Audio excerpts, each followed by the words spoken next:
It's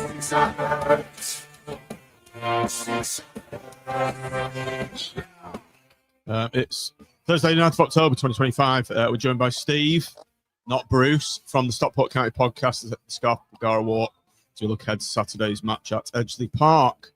Our first match under the caretaker charge of Stephen Dobbie. We'll also be reviewing some of the names on the next Blackpool manager list and sharing our thoughts on that. I'm John Aspinall. He's Nick Smith, and this is the Seasons podcast. Match preview: Stockport versus Blackpool.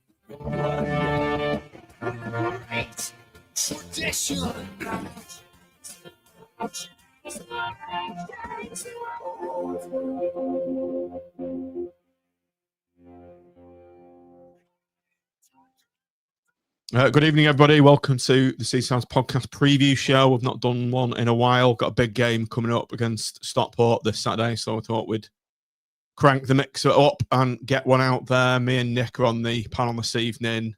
Thanks for coming on, Nick.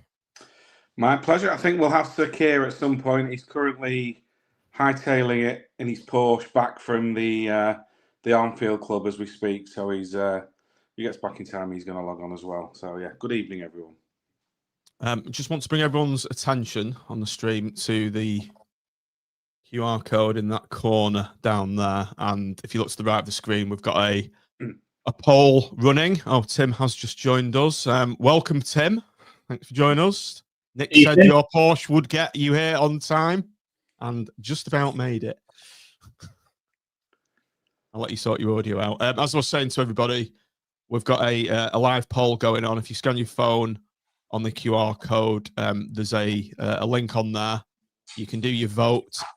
You can do your vote for who you want the next manager to be. That will be live updating as we go through the show. So a good live bit of interactivity there. I'll just actually put that in the chat so people can click that through. We've got Steve waiting in the wings. Just before we bring Steve in from the Stockport podcast, the Scarf Bergara Wore. Tim, I believe it was the book, the football book at the Armfield, wasn't it? Fill us in very quickly. I've just been down there to sort of show my support for that. Hence, I'm slightly late. It went on a bit longer than I thought, but yeah, it was very interesting. Good discussion about. There's a chapter in the book about Blackpool, as you might expect, and good chat about the way things have gone with the Premier League and whatever, and comparing it with foreign jurisdictions. You know, the sort of German and Italian models. So it was interesting. I just popped in on my way home from work, bought the book. I've got to read it now. So I'm looking forward to that. But yeah, it was a nice little event. Excellent. Okay, main event. Welcome, Steve. Now, Steve, we obviously spoke yesterday. That's Tim. That's Nick. Hi, guys. You're about the 8th Steve involved in Blackpool. So I don't know if you knew. Steve Bruce was the manager, Steve Agnew, the assistant coach, Stephen Clemens, first team coach, Stephen Dobbie, another assistant, and Steve Banks. So welcome to the Steve Show. Yeah, it must be a certain age bracket, to be honest. I think I had a thing when I used to be at work and everyone was called Steve in the office, and it's all the same age group. So yeah, it's a sign I'm getting on a bit. It's nice to have someone of a similar vintage to ourselves on here, actually. So I don't know if you, but you tend to find a lot of these channels do tend to be run by people in the 20s, and you make an old quip like we were, Kevin Francis and the like, and no one gets it, do they? So it's great to have someone of your vintage, as Tim says. Okay, let's get the main preview part of the show on the road. Can you start by telling us a bit about your pod, Steve, how you got involved and how long you've been a county fan for? Yeah, well, the pod is the Scarf Bergara Wore. For anyone who doesn't know, it's a kind of play on words. We had a manager back in the 90s called Danny Bergara, and he kind of started our kind of, as we started moving up through the leagues back in the 90s, he was our manager. He was Uruguayan. He was the first foreign manager to lead an English team out at Wembley. So before the kind of foreign invasion. So he was a bit of a cult hero. When you're at the ground on Saturday, the stand to your right is the Danny Bergara stand. And then we've got our anthem that we sing is called the Scarf My Father Wore, and it's all about handing a scarf down from your grandfather to your father to your son. So it's kind of just a play on words. So that's how that name comes about. I've been a County fan all my life. So back when everyone in the area supported United and City, I kind of made the choice to go local. And back then, to be honest, it was I was in the minority. But lately, you see so many Stockport shirts knocking around town. You see more Stockport shirts than City United these days, which is kind of a testament to kind of how far we've come in recent years. But I'd have it any other way, no other way anyway than that for me. I bet you're really glad you obviously made that call back in the day, because it seems like such a soulless experience supporting Man United, Man City these days. I mean, we even see it in Blackpool. When I was growing up, there was like 2 of us in our entire year, about 4 in the entire school. Blackpool fans, everyone was Man United or Liverpool. So yeah. No, it's just I've always been loyal to the town though, so I'm big on that. So for me, it was I kind of went against everyone else, but just got into as soon as I got down to a game with my dad when I was about 8 years old, something like that, and I just hooked. That's it. So as soon as I got some money in my pocket, could afford to go, then it's going to nearly every game. So, and it's been the same ever since. Now my kids are into it as well. So, and my wife as well. She's a converted Bolton fan, which is nice. It was Friday. I remember when Go on, Tim. Then you go next. I was just going to say, I remember when I first started watching football in the 80s. Stockport was always a team that played on Friday night, weren't you? Yeah. Well, you and Tranmere with the view to trying to sort of hook some of the dual scarfers to come to watch you as well as go and watch City and United. And so we often used to play on a Friday night. We always lost. I don't think I've ever been to Stockport on a Friday night and come away with any points. But it was yours a little bit unique from that point of view in that you were, and so you used to get extended highlights on the big match or whatever it would be, because it was like they had your footage earlier than everybody else. It was Satan Greaves on Saturday mornings, wasn't it? And it's every week Greaves would be talking about Big Kevin Francis. So. We got a bit of exposure back then. Yeah. Nick, I said exactly the same thing. My memories are a Friday night, same for Tranmere, where we had a similarly appalling record. I don't think I've ever seen us get anything there at Prenton Park either. I think the best I saw at Stockport was a 0-0 in the early 90s, which you were a decent team. And I always remember Elton Wellesby. Used to big you up a lot on Granada Soccer Night as well as you were going on. You had some great cup runs, didn't you? For a couple of seasons. I remember you getting to the quarterfinals of would have been the Rumbelows Cup or something. At the time. we got to semi-final of I can't remember what it was called. It could have been Rumbelows. It could have been something else back then. We got to semi-final and then we played Middlesbrough at home and lost the home game, but then won the away game 1-0. Yeah. And that was when Middlesbrough had that kind of incredible team with Janino, Ravanelli, and Mark Schwarzer and Nets and all them. And somehow we went there and had a man sent off and won 1-0. So I think it was 2-2 on aggregate, but just missed out on the final. But that's about the kind of pinnacle of where we got to. Semi-final of the League Cup, and then we did finish. I think it was about 8th in the Championship one year. Yeah. I remember you were Championship sort of regulars for quite a few seasons, weren't you? And you had, I think that was I remember it under Bergara, I think, got you up there, if I remember rightly. And... Well, it was Bergara got us to League One, and then Dave Jones took over. So Bergara had a big fallout with the chairman, and he got sacked basically.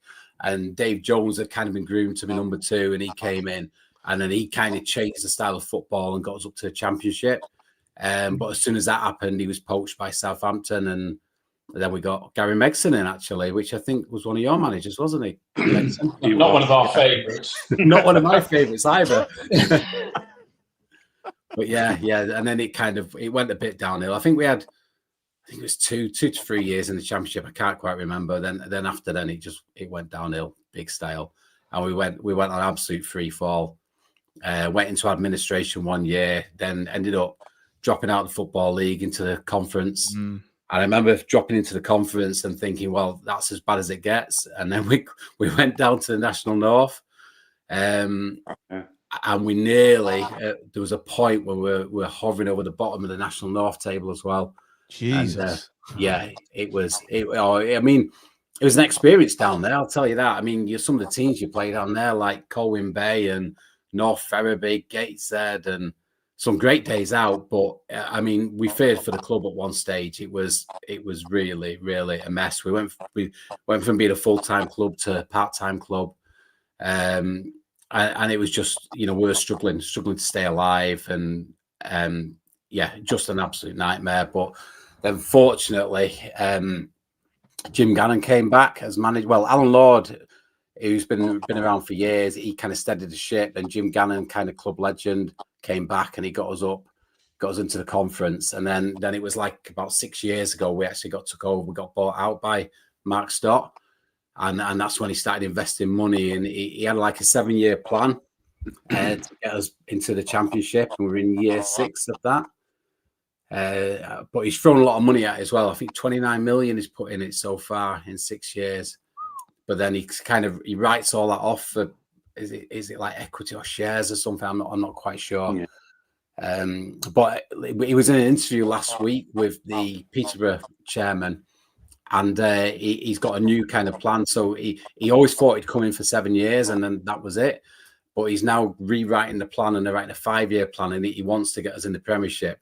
Now, I can't ever imagine we'll get in the Premiership, but you never know. You never know. I think we're on our it's the 11th or 12th season in a row where we've finished above the season before. So it's been a nice journey over the last few years anyway. Never say never getting to the Premier League. We never thought we'd do it in our wildest dreams, and it happened. Yeah. And how long did you last in there?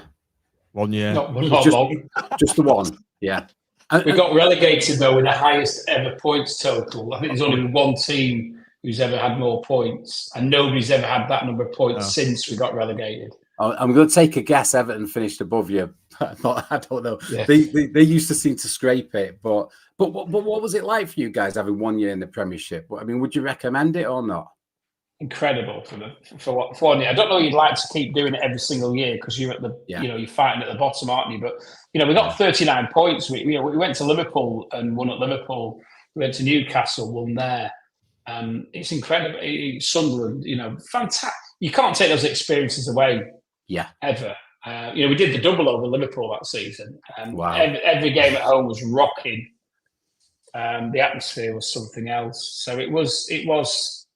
I think we'll all look back on it in our dotage with great fondness, and you think of all the games now and the road to getting there as well. Probably most Blackpool fans' favourite ever game is the semi-final win against Forest, where we beat them away and played sublime football. And we've got all those memories. You can't take them away. It was tarnished afterwards by the way the Oystons dealt with things. Yeah, you can't ever take that away. And that's why I'd take it if they gave it us. If that opportunity was there, I'd take it. I don't think it's like sustainable, but I'd love to do it for one season. And if you have the right owners, the money that you earn in 1 year in the Premier League actually then makes you a more sustainable Championship club. So Burnley managed it, and then they've gone up into a different level now because they keep bouncing now between the Premier League and the Championship, where we would probably said, well, most certainly 15 years ago when we've been in the Premier League, we were on par with them, arguably ahead of them. They're like stratospheres ahead of us at the moment because of the way that they've reinvested. We just had owners who took the money out of the football club. When if we'd invested it properly, we would have had a sustainable model. We nearly got back at 2 years later because we lost the playoff final against West Ham.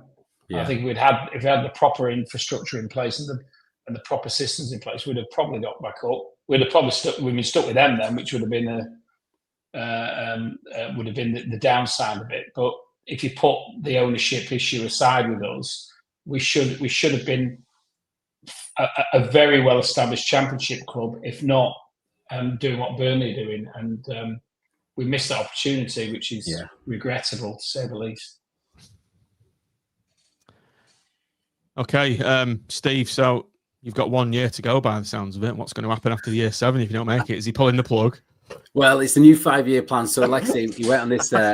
He's not going to do it yet. I think he'll wait for. I think the long-term plan is to kind of get it to a better place than it's ever been, and then new investors come in, and he'll probably take a back seat or something. But we can't fault it. I mean, everything he's done for the club has been incredible. He's spruced up the ground. He's got big plans to really develop the ground into 18,000 seater stadium, and as you'll see on Saturday,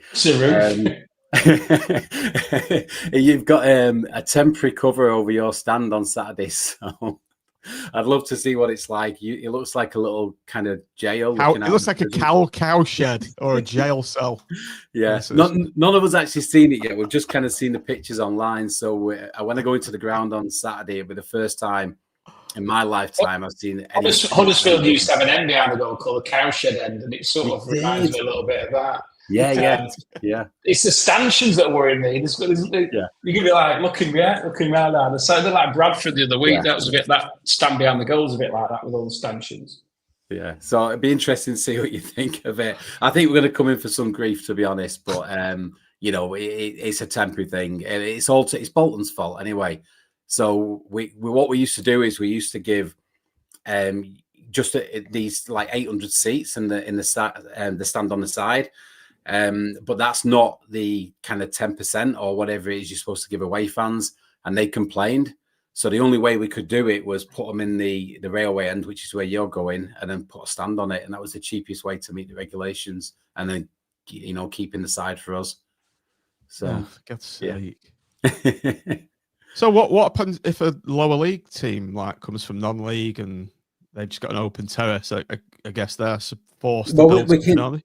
Yeah, we can give any kind of teams who've got like a small following. We just give them 2 blocks of the side stand and then put some kind of separators in. But anyone with a half decent following, we've got to give them more. So that's why they've done it.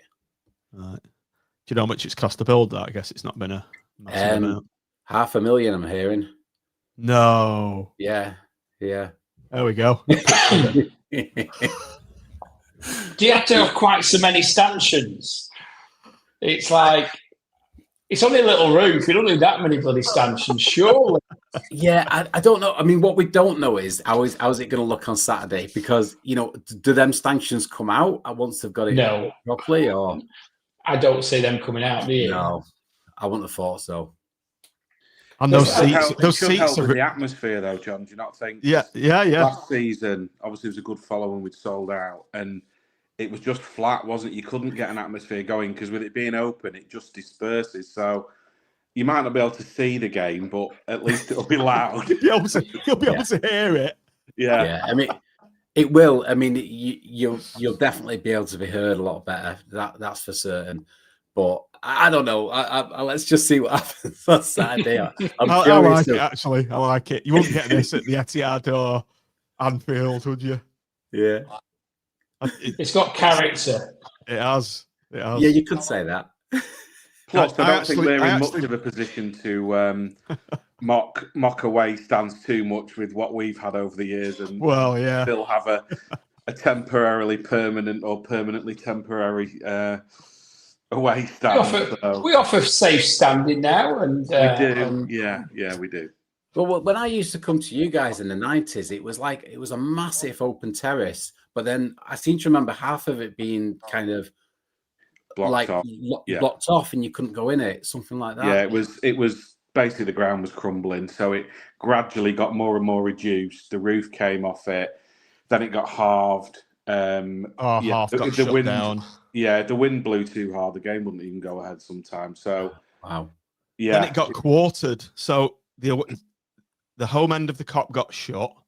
So you only had the away end. You had your own half, so it was pretty big. But do you not remember, Nick, when and then half of that got closed as well? Yeah. So it was like quartered the Kop. And then condemned. Got the money's worth out of it. But yeah, should be good. I was going to say, Steve, I like going in the Stockport away experience. There's a long walk, isn't there, to get to the away end now, which it never used to be like that. Then you're getting your ticket scanned by some old boys with scanners. There's no actual turnstile to go through to get up. But then you go down the steps of the old terrace and it's proper old school. And I love that bit. It's like the last remnants of a terrace from, a traditional old ground, how it used to be at Edgeley Park. So it does bring back good memories. Yeah, we never get to go around that side. So, but I believe they send everyone the long way around now. So, yeah. Right, let's get back to modern times, shall we? Steve, tell us about Stockport's current side. Just look at your home record: played 5, won 2, drawn 2, lost 1. Not a bad home record. How do you set up generally? What's your style of play? And how's Callum Connolly been? The most important question of the day. Well, it's been kind of a bit it's been a bit of a weird season. We've struggled to get momentum, to be honest, up until recently. I don't know if you know, but we lost a lot of defenders, including one to you lot. So we lost 7 defenders. So 6 permanent players went out, plus Brad Hills, who we had on loan for the second half of last season. So we're only left with 2 actual defenders, being Ethan Pye, who's kind of a young lad, who's a kind of hot prospect, and Callum Connolly. That was it. So I think that's had a lot to do with our kind of slow start to the season, because we've been in a real mess from a defensive point of view. They brought in we brought in a guy called Teo Eden, who's a left wing back from Peterborough, and he got injured first friendly of the season, so I've not seen him since. We brought in a Finnish international called Arttu Hoskonen, who scored against England when they played, and he got injured before he kicked the ball. Sounds like our season. It sounds exactly like ours. It's unbelievable. So from a defensive perspective, it's been like we've had all these new players come in, half have been injured, and it's really been about kind of making do. And then we also had our captain, Lewis Bate. He got injured again. He stood on a ball in the friendly before the season started. He's out till January. And it's just like it's been one injury after another. So it's took us a while. And the first kind of 7 games, we couldn't seem to put 2 halves together. We'd have a good first half and a terrible second half. And it just nothing seemed to click. Apart from when we played Bradford at home, the first half of that game, we were outstanding. Probably the best football I've seen Stockport play in years and years and years. But then the second half, Bradford come out with a game plan, and we kind of crumbled, and they took the win. So it's just been very indifferent. But then around about 4 games ago, we played Cardiff, and we changed the defence. So Callum Connolly, who's not put a foot wrong since he joined the club, he's been absolutely brilliant, mainly playing at centre-back. He was one of the ones to make way, and it felt a bit tight on him, really, because he's not done anything wrong. But, sometimes you have to make a change to kind of move on. So they changed the back 3. We went with a 3 at the back, which is Ethan Pye, the young lad. Brad Hills, who we had last season, we signed him end of August. He's come back in for $1 million, rising to $2 million with add-ons. He's only 21 as well. And then we've got Joseph Aloa, who's kind of Doncaster's captain from last year in their championship winnings. They won the championship in League 2. And it seems to have settled down. And all of a sudden against Cardiff, we looked good. We played two good halves of football. And then we switched off in the 97th minute, and they scored in the last kick of the game and equalised. But then we went to Rotherham, played well again, beat Rotherham away, played Reading at home, and we played reasonably well. But we that was a draw. And then last week we played Huddersfield, and we were just phenomenal. And we're 1-0 up, we're pressing, looking good, looking like we could go and score a few, but then we got a player sent off, and we thought, here we go. I think it was 58 minutes in or 53 minutes in. I thought we're going down to 10 men, but they really kind of played on the front foot, and we actually got another goal and ended up winning that 2-1. So it's been, like I say, it's been indifferent, but things seem to be coming together slowly. In terms of formation, you can pretty much guarantee it'll be like a 3-5-2 or 3-4-1-2 or something like that. He likes to play with the 5 at the back. So there's going to be 3 centre halves and 2 wing backs. That's the way he likes to play. The only problem on Saturday is we're missing Tyler Onyango. Picked up, he got sent off, 2 yellows on Saturday. So he's going to be missing the game. And that will probably bring Corey O'Keefe in, he's all right, but defensively kind of lacking a little bit sometimes, but he can put a killer cross in. And then the other one he'll be missing is our young Icelandic player, Benno Andresen. He scored against us last season, didn't he? He came on and scored against. Yeah, it might have been his debut. Yeah, it was. Yeah, he's a really young lad, wasn't he? Yeah. And he's just had a run of 4 games, 4 starts, and he's really beginning to look the part. But he's on Icelandic duty, so I'm not sure who's going to play up front. It might kind of force it to a 3-4-3 or 3-4-1-2. I'm not sure. But that's kind of the rest of them. You can pretty much pick the 9 players, but it's who's going to replace Onyango and Andresen. But yeah, Kyle Watson, your danger man, isn't he? I was just looking through his stats. Is he fit? Is he playing? And how do you stop him from scoring? Looking at his record at Notts County, he was actually on fire, wasn't he? And what a piece of business getting him out on a free. Yeah, I mean, it's funny with the fan base because some are not a fan of him. I think he's brilliant. I mean, it's kind of an old-fashioned centre forward in the way he's strong. He's there to win every header. He's there to hold the ball up, but he's got a good touch as well. The thing the fans probably criticise him for is not putting the ball in the net enough during a season. But I think he's got 5 already, so he started pretty well. And I think he's the top player in the league for goal contributions. I think they call it these days, don't they? So he's the top in League One for goal contributions. So he's playing well. He's definitely a danger man.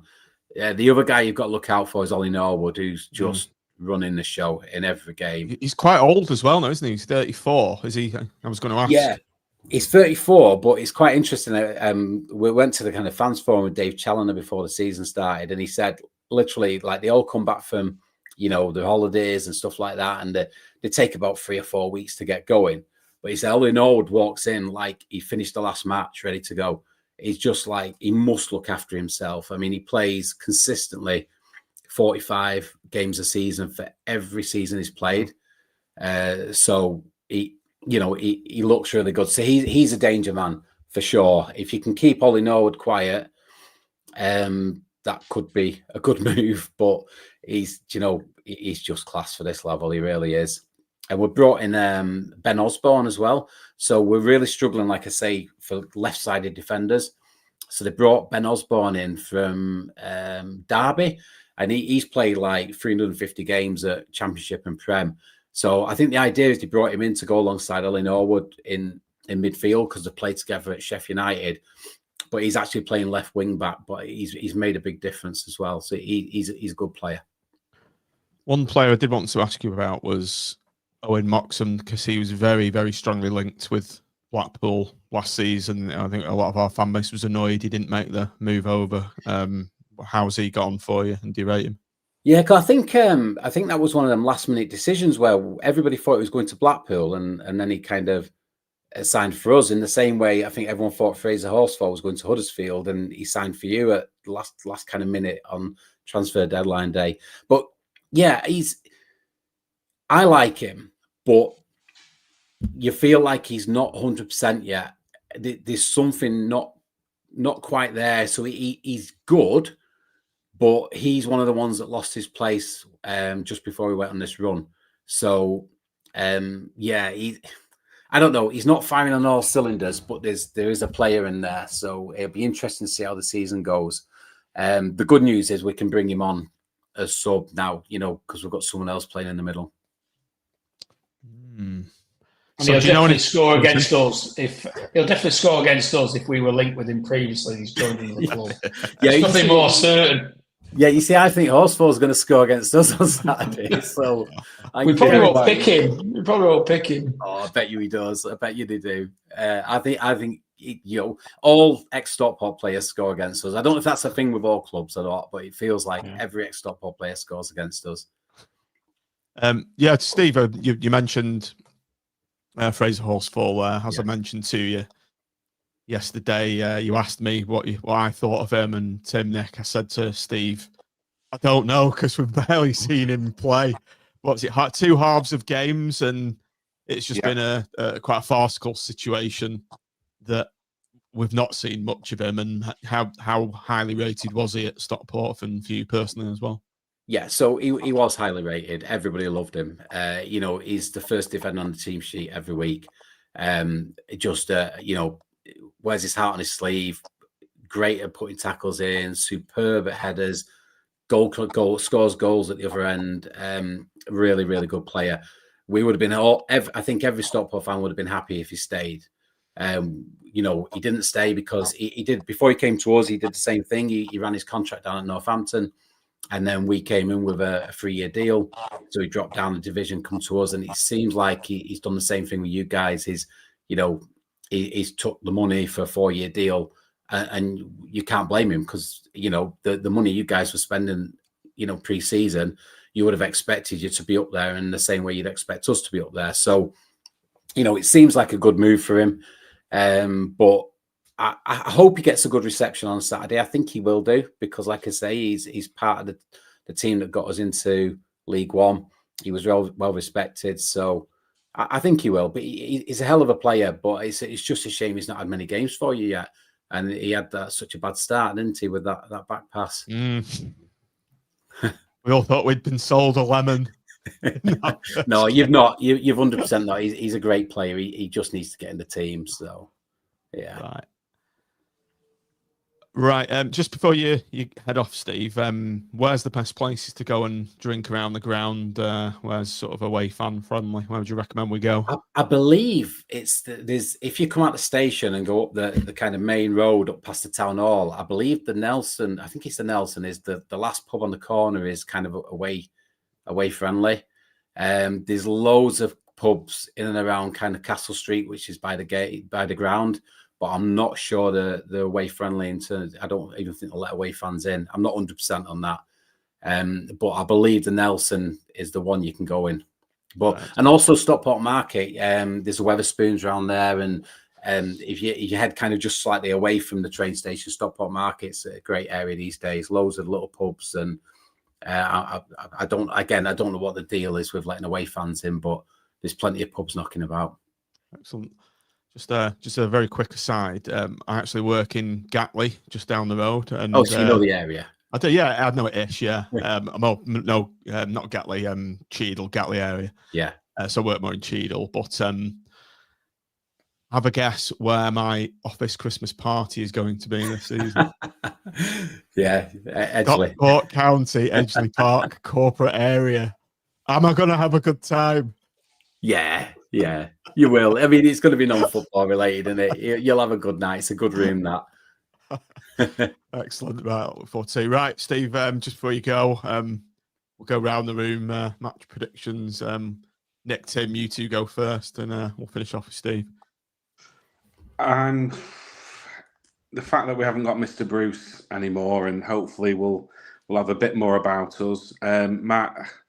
My head says 2-1 defeat, but my heart says 1-1. So I'm going to go 1-1.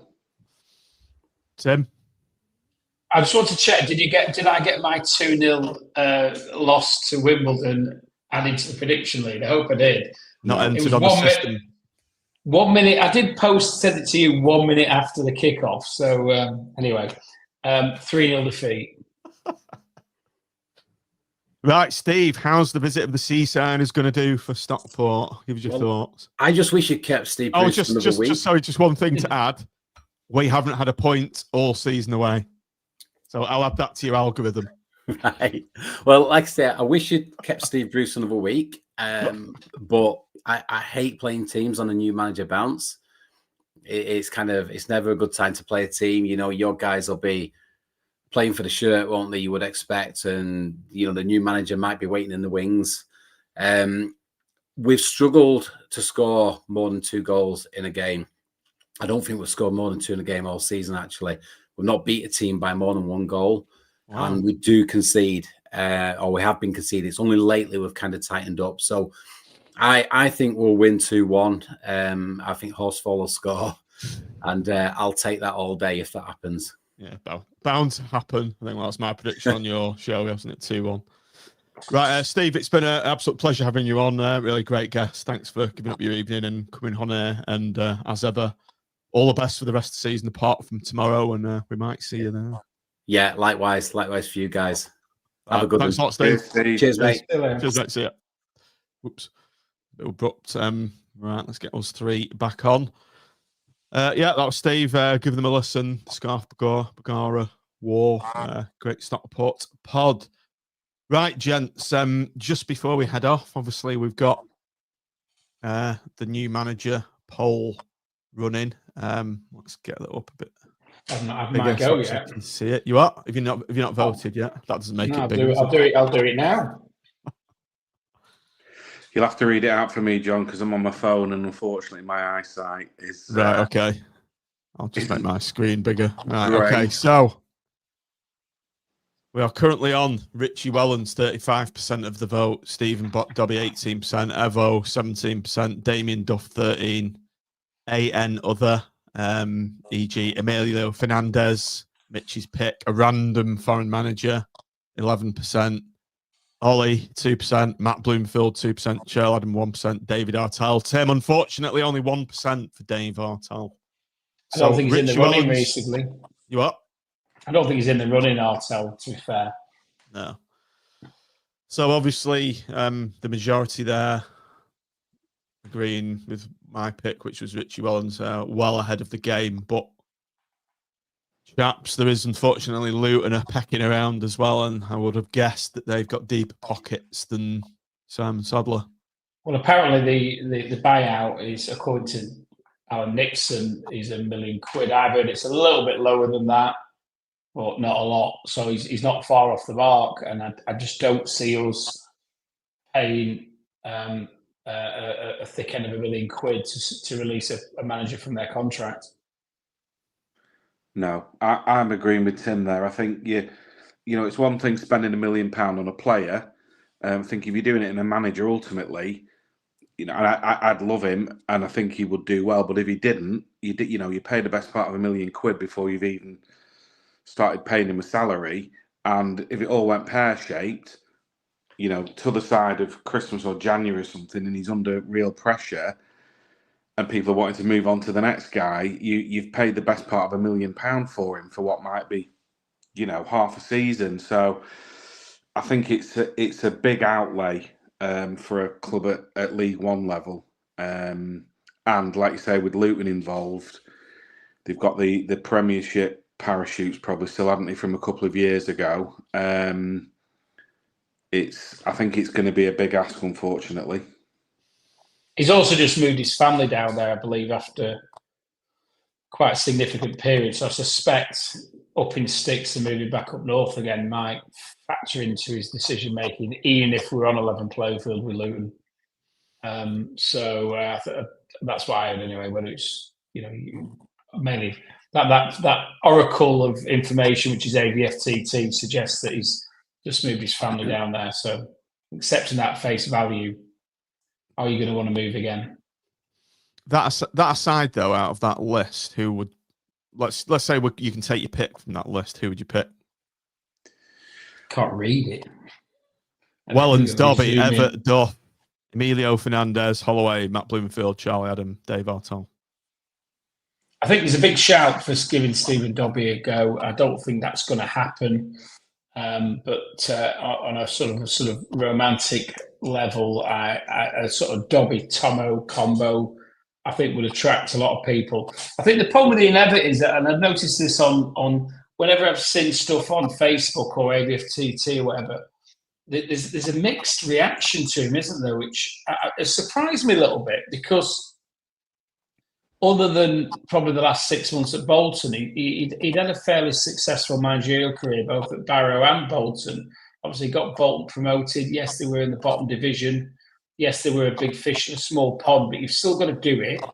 And he was a whisker away from getting them up into the Championship. So, he has, and he was basically got Barrow into the Football League as well, didn't he? Which you have to be really in a certain vintage to remember the last time that they were in the league.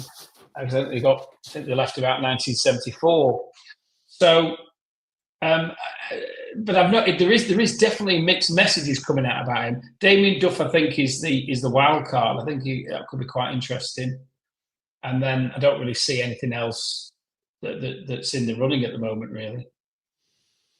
Let's talk about Evo then. It seems a bit Marmite opinions with Evo. Obviously, there's this stuff of his baggage. So let's just disregard this external baggage that he may or may not be coming with. Managerial record, purely. What do you think, Nick? Well, he's got, like Tim said, he's got a pretty decent win percentage, but obviously he was backed at Bolton as well. And when he was at Barrow, I think they played some incredible football. He's obviously taken quite a lot from probably his time under Ian Holloway with us, and he will have an affection for the club because of him being part of such a successful team. So I wouldn't be against it. You know, you look at the comments from Bolton fans, and like you say, towards the end, it had gone a bit sour, and they were talking about this, you know, inflexibility on the system, and he wasn't prepared to change things. But I suppose a lot of managers are like that. Where have we heard that before? Where have we heard that before? Yeah. So, yeah, I wouldn't be against it, but he does seem to divide opinion. I think for the here and now, obviously Dobbie being in charge, he did well last time when he was in temporary charge, and I'm just looking forward to hopefully us just probably playing a bit more attacking football, and the players look like hopefully we're a bit more organised and we've got a bit more of a plan than what we've had for the first 10 games or so, and then we'll see. But I mean, last time you look at these lists of managers, and it's such a niche market that we could all stick a tenner on someone who's 33 to 1, and they'd come right in because it's probably really only Blackpool fans betting on it. And a lot of the time, the bookies won't know until quite late in the day. And look at what happened with Steve Bruce. He wasn't even on a list, was he? He wasn't anywhere, and that appeared. So maybe that, I don't want another tired manager. I'd rather, give it someone younger with fresh ideas, but doesn't necessarily have to be someone who's on that list. It could be somebody none of us have, not heard of, but there hasn't been, because it didn't get leaked at all, did it, Steve Bruce? Normally, by the time it's happening, it's come out on the day at least, and there was nothing, was there? There wasn't even a mention of his name. So who knows? I suppose we will see over the next maybe week or so. Damien Duff, Tim, is available at Sherborne. I was looking through his record in Ireland. He's done very well apparently over there, but recently left. He's been involved in the Republic of Ireland national side as well. So it's a hard one to call, isn't it? Because we don't really know a lot about him, but there is a lot of talented players out in Ireland, and that could be a nice little sideline into that, to tap into that market of players. Yeah, and it's just something a little bit different that we don't know that might work, But it's a risk. Everett's the safe choice, isn't it? Everett's the safe choice. He's got his Blackpool connections. He's got a decent CV. I think you've got to say. I mean, I remember in the last throes of my time in the interim board, I went to a pre-season game up there when he was still Barrow manager, and I had a bit of a chat with him beforehand. And what really stuck with me was at the time what attacking football he was playing. He was playing the sort of like the Holloway system of the long diagonals and then playing off the second ball, and it was really good to watch. And they were very unlucky that we actually, I think we scabbed a win against them, but they were, for me, the better team at the time. They were still conference level. It was a great little club up there, and it's no mean feat to get a club like Barrow back in the league, and he did it. And then he's gone to Bolton. He's they're no better now than when they sacked him. They sacked him, I think, for finishing 9th, and I think last season they finished very similar, and this season they're about the same, if not a little bit lower. So they haven't. It's not like he's underperformed against what they've got as a squad and what they've got as a setup there. I just think probably after, was he there nearly 5 years, I think, it probably had just run its course. And that happens, doesn't it? It happens, things go a little bit stale and it needs freshening up. But that's not, I think you'd ask Bolton fans 12 months earlier what they thought of it. Most of them would have been reasonably happy with the way that he'd performed as a manager. Well, when we were changing managers, Tim, at the time, there was rumours Evo was going to be approached then, and they were all saying hands off, like laughing at the fact that their great manager, would be going to, a Blackpool. Obviously, they think they're much bigger than us.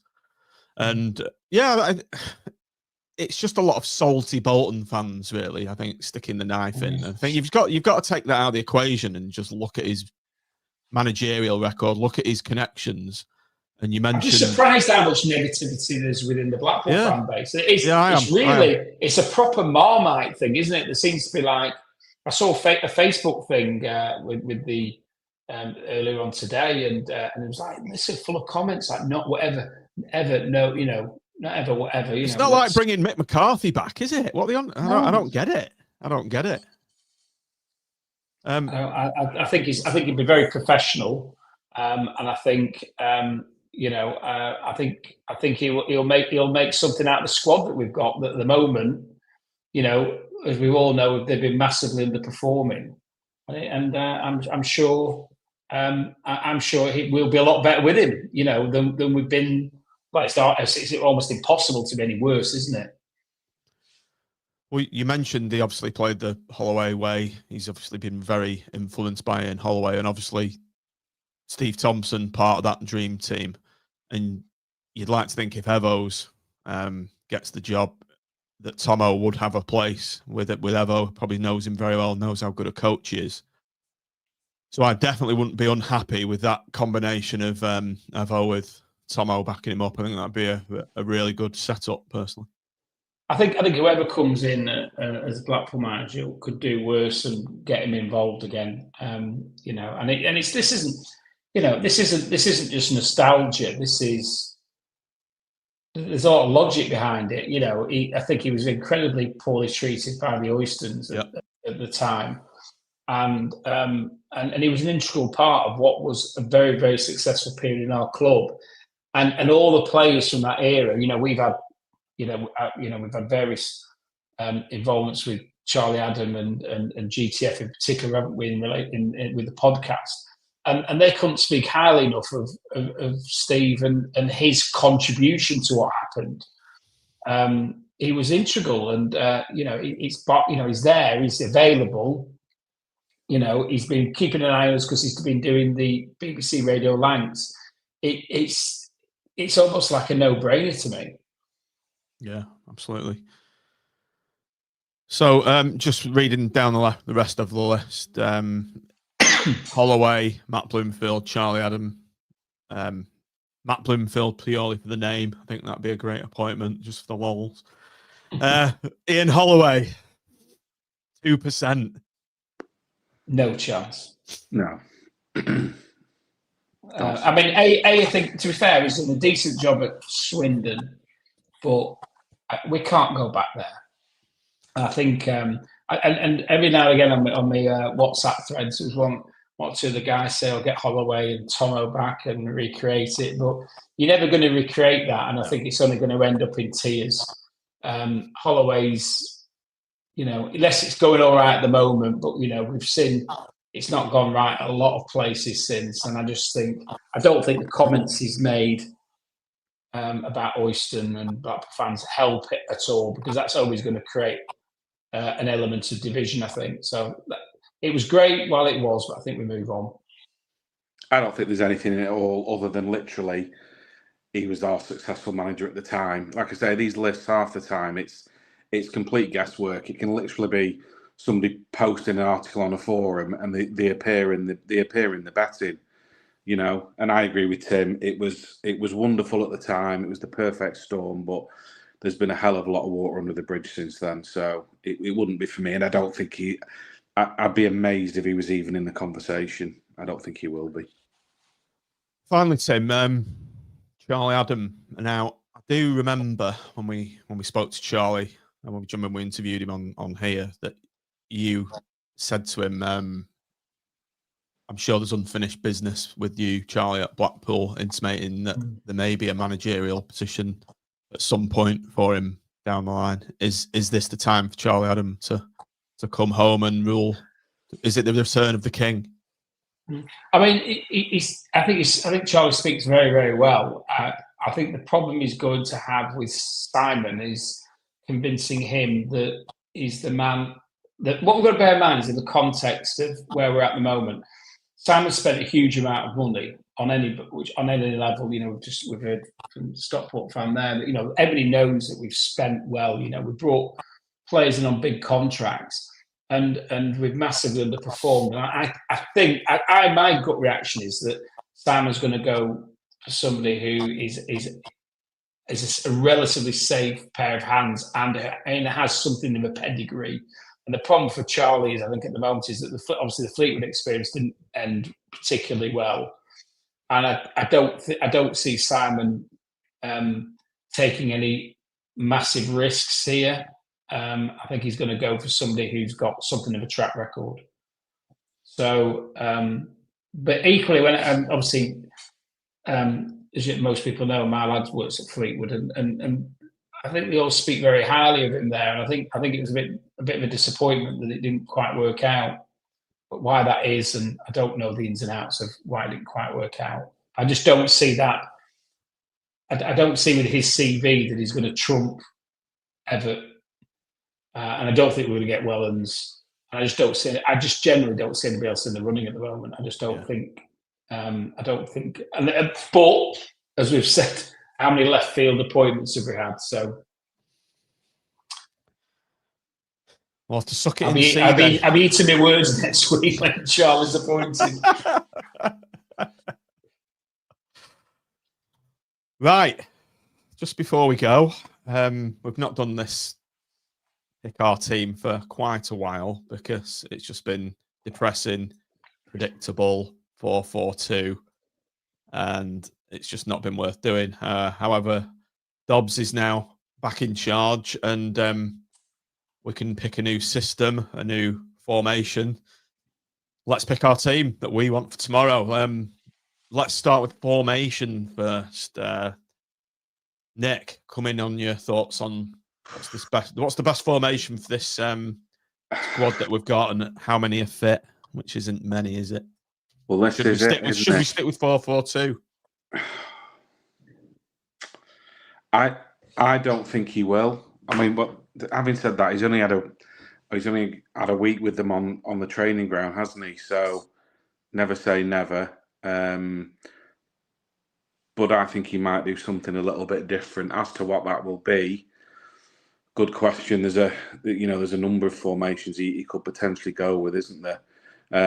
In terms of, we know the keeper is, don't we? Because Peacock Farrell's away on international duty, isn't he? Right. So that's an easy pick. There we go. Big Franco. Tim, then, formation-wise, what about three centre halves and wing backs?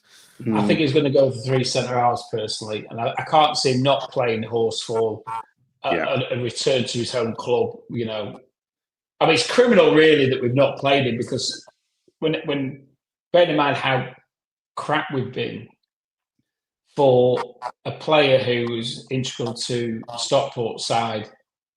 And you hear what they say about him, for him not to have been playing, it's just ridiculous, really.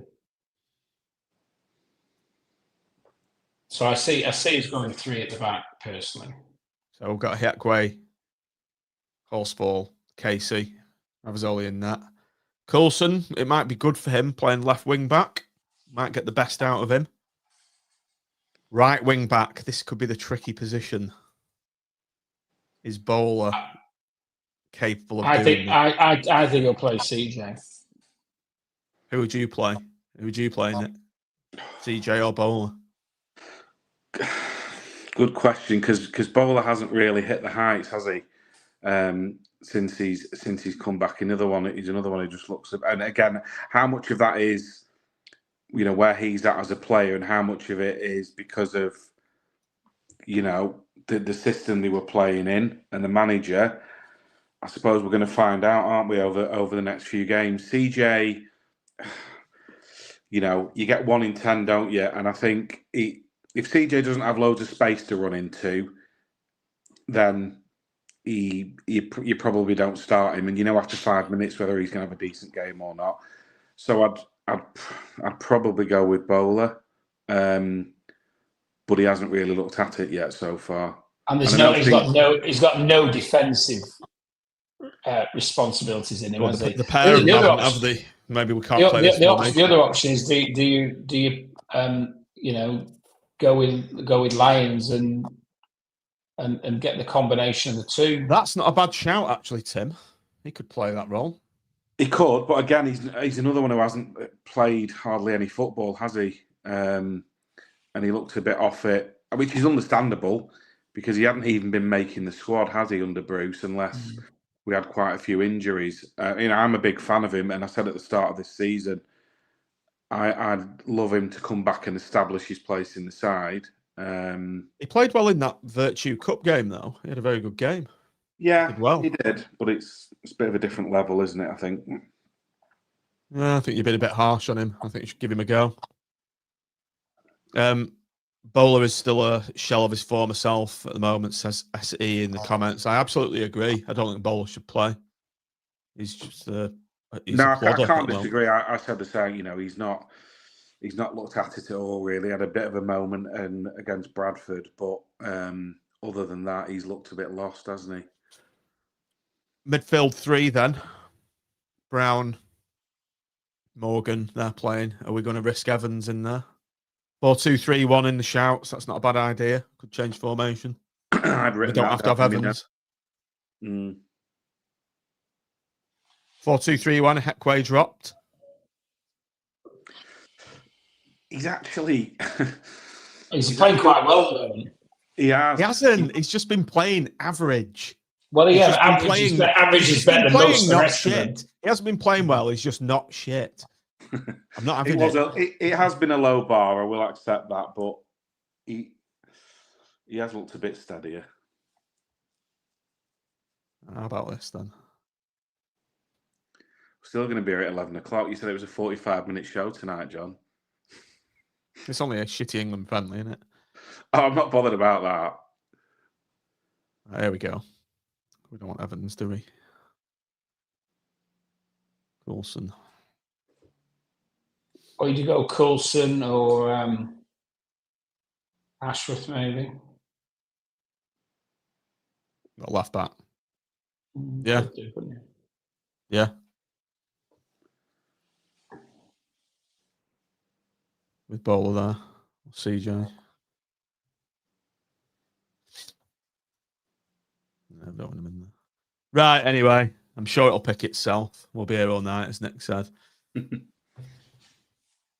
Okay, I think we'll call it a day at England. I don't know what the score is. We'll catch the second half. I won't bother, I don't think. I'm that disconnected after going to England versus Albania at Villa Park. It was one of the worst games I've ever seen. It was absolutely dreadful. So what about that? Anyway, we're going to Stockport, aren't we, Saturday? You've got a ticket, haven't you, Tim, finally, I believe? Finally, yes. Thank you very much to Ben Norman. Thank you, Ben. No asking policemen if you can beg. Well, that could still happen when I lose the ticket that Ben gives me. Give me your ticket, Tim. I'll look after it. Right, everyone, thanks for joining us on the stream. Do like and subscribe if you're on YouTube. Feel free to join our Patreon supporter program if you want to. Patreon.com/CSidersPod.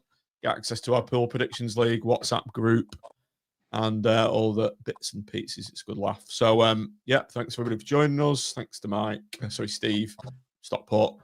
And up the pool. Let's finally get an away point. Go on the.